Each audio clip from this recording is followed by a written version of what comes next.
নবী সাল্লাল্লাহু আলাইহি ওয়াসাল্লাম কাবা ঘরে নামাজ পড়ছেন। আবু জেহেল নাম শুনেছেন? আবু জেহেল দেখে ফেলেছে, এসে নবী সাল্লাল্লাহু আলাইহি ওয়াসাল্লামকে আঘাত করেছে, একটা ঘুষি দিয়েছিল। আল্লাহ রাসূল সাল্লাল্লাহু আলাইহি ওয়াসাল্লাম কিচ্ছু বলেন নাই। এই দৃশ্যটা দেখেছেন একজন দাসী, দেখে হামজা রাদিয়াল্লাহু আনহু স্বীকার করে ফিরছিলেন। তিনি কিন্তু তখন ইসলাম কবুল করেন নাই, নবীর চাচা, আপন চাচা। হামজা রাদিয়াল্লাহু আনহু আসছেন, তাকে বলছে ইয়া আবু আমারা, ইয়া আবা আমারা, হে হামজা, তার উপনাম ছিল এটা। তুমি যদি দেখতে কিভাবে আবুল হাকাম ইবনে হিশাম মানে আবু জেহেল তোমার ভাতিজাকে গালি দিয়েছে, আঘাত করেছে। হামজা রাদিয়াল্লাহু আনহু বললেন আওয়া ফাআলা হাদা, সত্যি কি সেই কাজটা করেছে? তখন এই দাসী বলছেন ই ওয়া রব্বি, আল্লাহর কসম সত্যি কাজটা করেছে। তখন তিনি ঘোড়া ছুটিয়ে কাবা ঘরে গেলেন, গিয়ে দেখলেন আবু জেহেল দাঁড়িয়ে আছে সবার সামনে, কাবা ঘরে সবার সামনে আবু জেহেলের কলার ধরে তাকে প্রচন্ড জোরে একটা ঘুষি দিয়ে বললেন যে আতাশতুমুনি ওয়া আনা আলা দীনি, তুমি কি আমাকে আঘাত করবে? আমি নিজে তার দ্বীনের উপরে আছি। আকুলু মা ইয়াকুল, ও যা বলে, আমার ভাতিজা যা বলে আমিও তাই বলি। রুদ্দাহা ইন ইসতাতা'তা, তোমার যদি ক্ষমতা থাকে এই ঘুষি ফিরিয়ে দিয়ে দেখাও। কে বলেন এই কথা? হামজা রাদিয়াল্লাহু আনহু। এবং ওখানে সাক্ষ্য দিচ্ছেন যে আনা আলা দীনি ওয়া শাহিদতু আল্লা ইলাহা ইল্লাল্লাহ ওয়া আন্না মুহাম্মাদার রাসূলুল্লাহ। তোমার যা ইচ্ছা এখন করো। কারো বুকের কলিজা ছিল না, ওখানে হামজা রাদিয়াল্লাহু আনহুকে একটা আঘাত করে দেখায়। এবার তিনি চলে গেলেন দারুল আরকামে, যেখানে নবী সাল্লাল্লাহু আলাইহি ওয়াসাল্লাম তখন ছিলেন। সেখানে গিয়ে বলছেন ইয়া ইবনে আখি, হে আমার ভাতিজা, কুনতু আনসুরুকা লিল হামিয়া, আমি এর আগ পর্যন্ত তোমাকে আত্মীয়তার সম্পর্কের কারণে সাহায্য করেছি। আলান, আজকে থেকে আনসুরুকা লিল ইসলাম, আমি তোমাকে ইসলামের জন্য সাহায্য করব। ওয়া আশহাদু আল্লা ইলাহা ইল্লাল্লাহ ওয়া আন্নাকা রাসূলুল্লাহ। এরপরে ইসলাম শক্তিশালী হচ্ছে। এই দৃশ্যটা দেখেছে ওমর রাদিয়াল্লাহু আনহু। দেখে তিনি বাসায় গিয়ে চিন্তা করছেন, তিনি কিন্তু একটা গোত্রের নেতা, চিন্তা করছেন যে সমস্ত সমস্যার গোড়া মনে হয় মুহাম্মদ, নাউযুবিল্লাহ।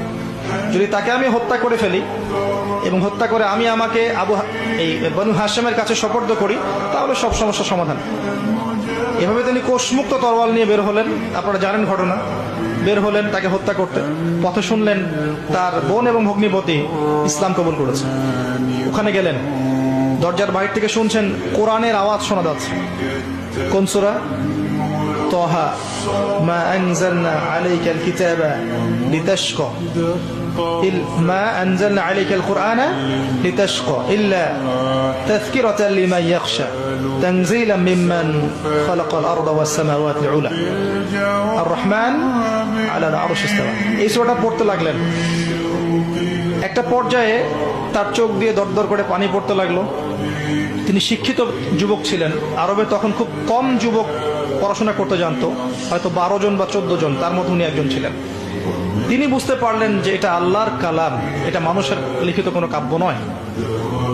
তিনি তখন তার বোনকে বলছেন ইয়ামবাগি লিমান ইয়াকুলু হাদা, যে সত্তা এভাবে কথা বলতে পারে, আল্লা ইউবাদা মাআহু গায়রাহু, এটা শোভা পাবে না যে তার সাথে অন্য কারো ইবাদত করা হোক। খুজুনি ইলা রাসূলিল্লাহি ওয়া আসহাবিহি, আমাকে আল্লাহ রাসূল এবং তার সাহাবীদের কাছে নিয়ে চলো। আযহাবু ইলাইহি ওয়া আসলিমু, আমি সেখানে যাব এবং ইসলাম কবুল করব।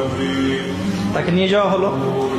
হামজা রাদিয়াল্লাহু আনহু দেখলেন কোষমুক্ত তরোয়াল নিয়ে তিনি বাইরে, তাকে ভিতরে ঢুকালেন। ঢুকিয়ে বললেন যে আলা তানতাহি হাত্তা ইউনজিলাল্লাহু বিকা কারিয়া, তুমি কি ততদিন পর্যন্ত শান্ত হবে না যতক্ষণ আল্লাহ পাক তোমার উপরে কোনো শাস্তি নাজিল না করছেন? রাসূল সাল্লাল্লাহু আলাইহি ওয়াসাল্লাম তাকে ছাড়তে বললেন। তিনি আসলেন।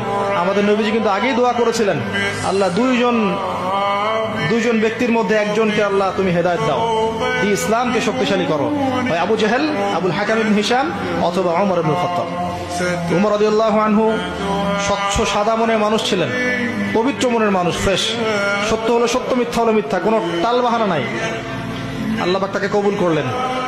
তিনি নবী সাল্লাল্লাহু আলাইহি ওয়াসাল্লামের সামনে দাঁড়িয়ে বললেন ইয়া রাসূলুল্লাহ, হে আল্লাহর রাসূল সাল্লাল্লাহু আলাইহি ওয়াসাল্লাম, জিতুকা উমিনু বিল্লাহি ওয়া রাসূলিহি, আমি আল্লাহ এবং তার রাসূলের প্রতি ঈমানদার হয়ে এখানে এসেছি। ওয়া বিমা জি'তা বিহি মিন ইনদিল্লাহ, এবং আপনি আল্লাহর পক্ষ থেকে যা নিয়ে এসেছেন তার প্রতি ঈমানদার হয়ে এখানে এসেছি। আশহাদু আল্লা ইলাহা ইল্লাল্লাহ ওয়া আন্নাকা রাসূলুল্লাহ, আমি সাক্ষ্য দিচ্ছি আল্লাহ ছাড়া কোনো মাবুদ নেই এবং আপনি আল্লাহর রাসূল। এরপরে তিনি এক একজন মক্কার বড় বড় কাফেরের বাসায় গিয়ে নক করতে লাগলেন, তোমরা কি জেনেছো আল আলিমতা আন্নী ক্বাদ আসলাম, তুমি কি জেনেছো আমি ইসলাম কবুল করেছি? আবু জাহেলের বাসা একবার, উতবার বাসা একবার, সাইবা এদের বাসা একবার, ওয়ালিদ বিন মুগিরার বাসা একবার, সবার বাসা একবার করে গিয়ে বলছেন, শুনেছো আমি ইসলাম কবুল করেছি? সবার মুখে তখন ভয়ে, ওমর ইসলাম কবুল করলে তো সমস্যা। কাবা ঘরের সবার সামনে দাঁড়িয়ে ডাকছেন, ইয়া আইয়ুহান নাস ই'লামু আন্নী ক্বাদ আসলামতু, হে মানব জাতি জেনে রাখো